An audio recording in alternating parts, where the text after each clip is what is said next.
Hi everyone, welcome back to my channel. So as I posted few days ago that I will start new challenge.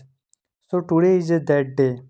From today I will bring the some daily new words for you and that all word will be related to news podcast or some article news article or sometime I heard during day.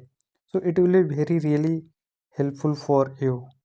So let's start. Today is the first day of the challenge. First word is destigmatizing. Destigmatizing means removing the negative judgment from the something. For example, destigmatizing therapy help more people seek the mental health support. Actually, this word is used for the suppose if one is trying to come over from the any negative thoughts. For that process, you can say the destigmatizing. Next, skepticism. Skepticism meaning means doubt or the questioning attitude towards something. For example, her skepticism help uncover the truth behind the claim.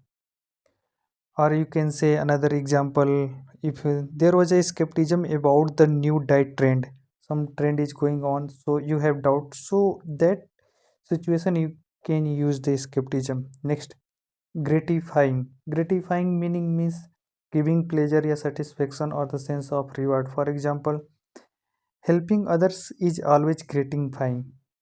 Another example you can say winning the award was the gratifying. And the next, districts.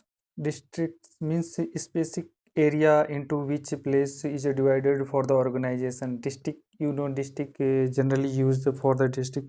Our city has several school districts. So not for the only your district is a district. You can use as a verb. Next, disarray. Disarray means a state of the disorder or confusion or mass. For example, he- his room was in the disarray after the party.